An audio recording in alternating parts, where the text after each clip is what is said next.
What's going on, guys? Today we're going to be looking at some drop shot baits underwater. We've got a couple of different baits here. We've got some different between smallmouth baits, some largemouth baits, some that you could do for both. For starters, I've got this Daiwa Yamamoto collab with the Neko straight worm. It's one of my favorites. We've got the Berkley accent flat nose minnow. Then we're going to have Roboworm, classic Roboworm. We've got this Keitech custom leech. This one is a very interesting bait that I don't see talked about a lot. I like it for sight fishing mostly, but it also works very well for high pressured bodies of water. We've got the Jackall flick shake, which is not something you would traditionally see as a drop shot, but I like it a lot. It works very well wacky rigged. We've got obviously the Berkley accent flatworm staple. One of my favorite smallmouth baits and largemouth baits. It's probably 90% of the time, that is the bait I'm throwing. And then lastly, we got another accent bait, the hitworm. Another very good bait on a drop shot, more your largemouth and spotted bass kind of deal. The way that I usually break it down is a longer worm is what I use for largemouth, and then a smaller, more goby style or little bait fish deal like a flatworm or this Keitech leech is more your smallmouth baits. So now, without any further ado, we're gonna go throw these underwater and get an idea of what they look like.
just got back from throwing these baits underwater. I definitely found it interesting, obviously, getting to see all of them side by side. For me, the one that I thought of the longer worms, that obviously the Roboworm's the best. I think there's a little, for whatever reason, it's neutrally buoyant on the tail. I think they don't put any salt in the tail, and that is why it really stayed very horizontal, stayed level in the tank. And that, I mean, it looks good to me. Obviously, all these baits will catch fish, so I don't know if the bass really like it when they're level like that, but it definitely looked the best in the tank. The Jackall Flick Shake looks very good when it's falling. It's just like a wacky rig falling down on the drop shot. Something they don't see as often because most people are throwing a straight tail worm, normal, like nose hooked instead of wacky rigged. When we go to more your smallmouth baits, this Keitech Leech, which also has some squid scent to it, has probably, in my opinion, one of the better looking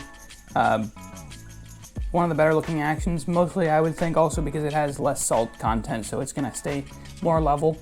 And again, I'm not sure if that levelness is good or bad for bass fishing. Obviously, the Roboworm is a staple bait that you see everyone catching fish on, so obviously it's got to be something to it. If you guys enjoyed, make sure you leave a like and subscribe, and let me know if there's any other baits that you want to see underwater, or what you thought about the different baits, and if you think being level is a good trait in a bait or not. I'll see you guys in the next one.